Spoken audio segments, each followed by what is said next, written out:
Welcome to the news, and we start with a major concern in New York City. NYC hoteliers are sounding the alarm over sluggish World Cup bookings.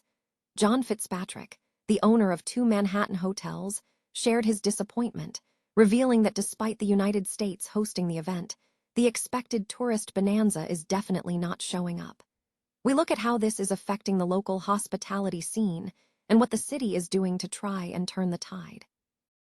Here's a simple way to protect your phone without stress. This ALAN 3-pack comes with tempered glass screen protectors, camera lens protectors, and an installation frame for an easier, cleaner fit. It's clear, case-friendly, and built to help guard against scratches and everyday bumps. Check the link in the comments to get it on Amazon.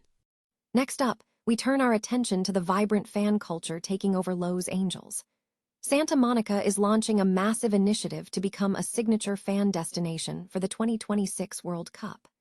Revel Republic, led by co-founders Bernard Kita and Haney Gabber, is orchestrating 6 weeks of public activations, cultural experiences, and community programming across the city to blend sport, lifestyle, and local commerce. Find out how they plan to turn foot traffic into a major economic opportunity. Switching gears entirely, we head to Scotland where airport staff are facing a potential strike action. Unite has announced that 900 workers across Scotland will vote on industrial action over pay disputes at the Aberdeen, Edinburgh, and Glasgow airports. This potential disruption could impact travel during the busy summer period, coinciding with the World Cup and the Commonwealth Games. And finally, we look ahead to the competition itself. Get ready for the 2026 FIFA World Cup. We break down where you can watch South Africa play, including details on broadcasters like SABC and SuperSport, and even how you can stream the action using services like Saley. Don't miss this full breakdown of the tournament excitement and how you can tune in. Stay with us for more news. New York City hoteliers are expressing significant concern over sluggish bookings for the upcoming World Cup, leading to calls for municipal support measures. A new survey by the American Hotel and Lodging Association revealed that 2/3 of New York City hotel owners anticipate softer-than-expected World Cup attendance.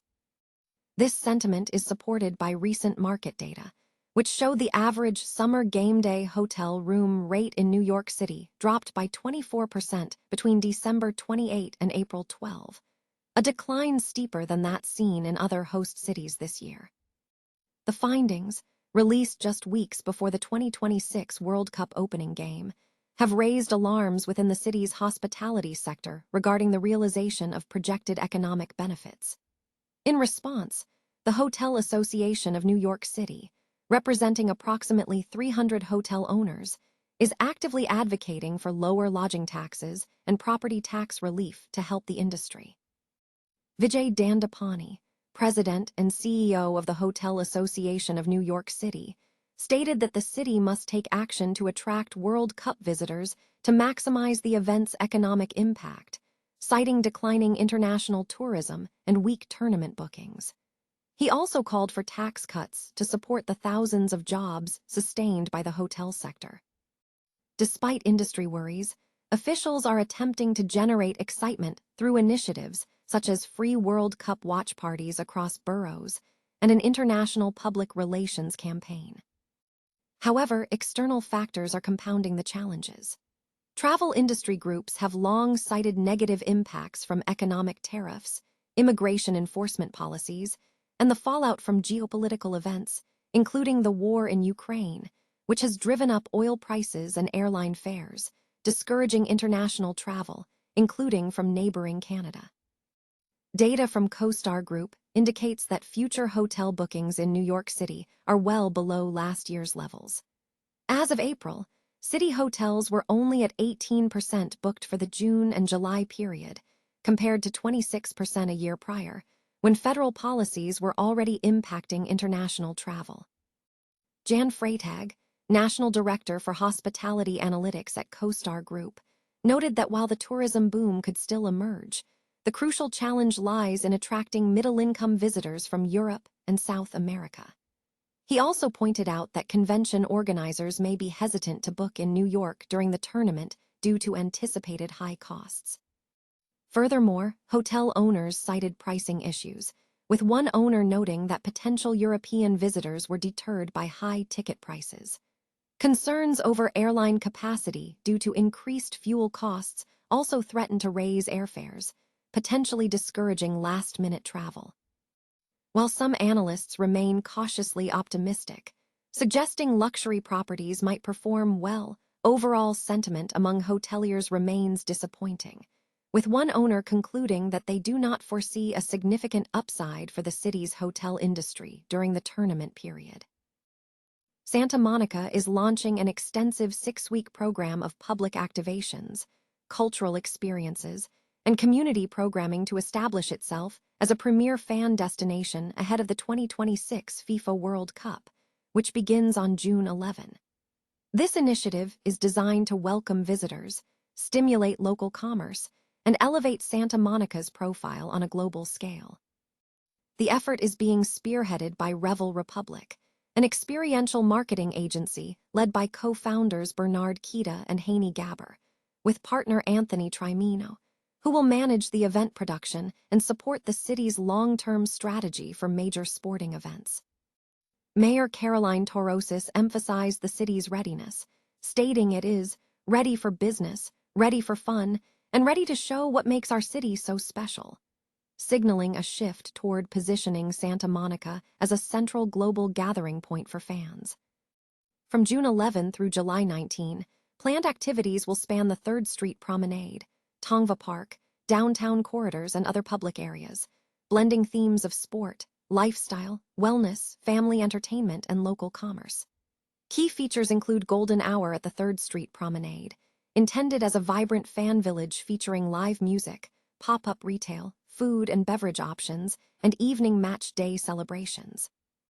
Downtown Parking Lot 27 will host the World Play Zone, a family-focused area offering soccer skill challenges, interactive games, youth clinics, and demonstrations. Tongva Park will host the Garden Series, a wellness concept incorporating yoga, guided movement, breathwork, workshops, and artisan markets, aligning with Santa Monica's outdoor lifestyle. The tournament will conclude with Coast, a large-scale open street celebration, transforming public spaces into a festival environment with live performances and community gathering spots. For local businesses, the plan aims to convert increased foot traffic into economic opportunity, according to Kita, who noted that memorable gatherings foster deeper city connections. Revel Republic leverages its expertise in designing destination-scale experiences, having previously produced high-profile events like the Newport Beach International Boat Show. The agency's philosophy centers on reimagining events, transforming a plaza into a festival or a waterfront into a global gathering place. Civic leaders recognize that fan engagement occurs outside stadiums, highlighting Santa Monica's unique appeal, its beach access, walkability, energy, sunsets, and culture. This 6-week rollout is viewed as the opening chapter of a 5-year strategy aimed at maintaining global relevance through 2028 and beyond, potentially incorporating future fan festivals and Olympic-era programming.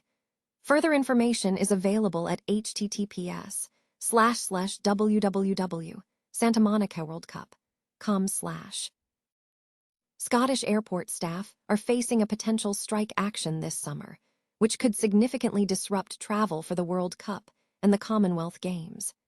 Unite has announced that approximately 900 workers across Scotland's major airports will be voting on industrial action over pay disputes involving 3 companies based in Aberdeen, Edinburgh, and Glasgow. If a strike occurs, it is anticipated to coincide with the busy summer holiday period, overlapping with the June World Cup and the Commonwealth Games in Glasgow from July 23 to August 2. Unite General Secretary Sharon Graham stated that the companies involved are highly profitable and can afford fair pay offers, but have prioritized boosting profits over staff compensation. This follows a previous vote where about 170 ICTS workers at Glasgow Airport were balloted over industrial action after a pay offer was rejected, with further votes scheduled for 70 ICTS members at Aberdeen Airport. The scope of the vote includes approximately 370 staff from Edinburgh Airport Limited, encompassing roles from airport ambassadors to engineers, alongside about 280 ground services crew from Menzies Aviation. In response to the situation, Edinburgh Airport Limited issued a statement asserting that their proposed pay deal is well above inflation, noting cumulative pay increases of 24.6% since 2023. The spokesperson also highlighted unplanned business rate increases, adding £8 million in costs. Carrie Donoghue, Unite Industrial Officer, warned that any strike action would ground planes and passengers during a peak travel period. She attributed the situation to the extremely wealthy companies, suggesting they possess the resources to resolve disputes immediately to ensure public confidence.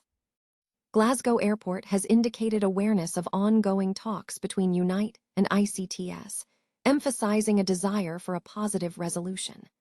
Ballots are scheduled to close on May 21st for 4 groups, with ICTS staff at Aberdeen having until May 28th to cast their votes. Excitement is mounting as South Africa prepares for a challenging Group A draw in the 2026 FIFA World Cup, facing South Korea, Mexico, and Czechia. Fans eager to follow the Bafana Bafana campaign have clear viewing options. The primary broadcasters for the South Africa national team will be SABC, South African Broadcasting Corporation, and SuperSport. South Africa will commence their World Cup 2026 journey with a match against Mexico on June 11th, marking a rematch of their opening fixture from 2010. The team has officially selected Pachuca, Mexico, as their base camp for the tournament.